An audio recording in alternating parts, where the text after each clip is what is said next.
সম্মানিত সাংবাদিক বন্ধুগণ, উপস্থিত ভাই এবং বন্ধুরা, আপনারা জানেন যে আজকে ইনকিলাব মঞ্চের পক্ষ থেকে একটি গুরুত্বপূর্ণ কর্মসূচি ছিল। মূলত শরীফ উসমান হাদী আমাদের প্রিয় ভাই, যিনি গত 12 ডিসেম্বর নির্বাচনের তফসিল ঘোষণার পর দিনই যাকে নির্মমভাবে ঢাকার রাজপথে প্রকাশ্য দিবালোকে হত্যা করা হয়েছে, সেই শরীফ উসমান হাদীর বিচারের দাবিতে সন্ত্রাসীদেরকে গ্রেফতার, খুনিদেরকে গ্রেফতার সহ তাদের কিছু ন্যায্য দাবি ছিল।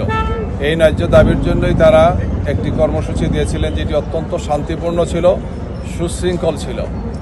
এই কর্মসূচি পালন করতে গিয়ে ইনকিলাব মঞ্চের নেতা এবং কর্মীদের উপর সরকারের পেটোয়া বাহিনী হামলা করেছে, বেধড়ক পিটিয়েছে, তাদের উপর মারাত্মক অত্যাচার করেছে।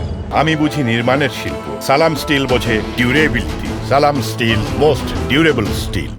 শরীফ উসমান হাদীর জায়গাতে এখন যে আছে তাদের ভারপ্রাপ্ত আহ্বায়ক জাবের, সে গুলিবিদ্ধ হয়েছে। আমি অনেককেই দেখলাম হাসপাতালে, প্রায় কমপক্ষে 50 জন হবেন আমি দেখলাম এখানে শুয়ে আছেন, শরীরে, মাথায়, হাতে, পায়ে গুলিবিদ্ধ হয়েছেন, মারাত্মকভাবে তারা আহত হয়েছেন।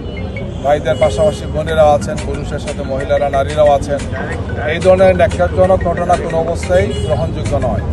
আমরা জামাত ইসলামের পক্ষ থেকে ইতিমধ্যে বিবৃতি দিয়েছি, এটাকে কন্ডেম করেছি। আমরা বলেছি যে সরকারের উচিত ছিল শান্তিপূর্ণ সমাবেশ শোনা, তাদের বক্তব্যটাকে বোঝার চেষ্টা করা এবং কার্যকর পদক্ষেপ গ্রহণ করা। আমরা এটাও বলেছি যে যারা আহত হয়েছেন তাদের সুচিকিৎসার ব্যবস্থা করতে হবে এবং যারা এই হামলাটা চালিয়েছে, ন্যাক্কারজনক যে হামলাটা করেছে পুলিশের যে সমস্ত সদস্যরা, অবশ্যই তাদেরকে তদন্ত করে বিচারের মুখোমুখি করা উচিত। আমরা এই ধরনের ঘটনা অতীতে স্বৈরাচার সময় দেখেছি। 5 আগস্টের বিপ্লবের পরে জাতি এটা আশা করে না যে কোনো একটি শান্তিপূর্ণ মিছিল বা সমাবেশে পুলিশের বাহিনী এইভাবে হামলা করবে, লেলিয়ে দেবে এবং সাধারণ মানুষকে আহত করবে, প্রতিবাদী মানুষকে আহত করবে, সেটা কোনো অবস্থায় গ্রহণযোগ্য নয়। যেহেতু সামনে আমাদের আজকে থেকে 5 দিন পরেই অত্যন্ত গুরুত্বপূর্ণ একটি জাতীয় সংসদ নির্বাচন এবং আমাদের গণভোট হবে, সেখানে পুরো জাতি অপেক্ষা করছে। এই ধরনের একটি পরিস্থিতিতে আইন শৃঙ্খলা বাহিনীর সাথে যারা জড়িত তাদের উচিত ছিল দায়িত্বশীল ভূমিকা পালন করা, কোনো অবস্থায় পরিস্থিতিকে উত্তপ্ত না করা।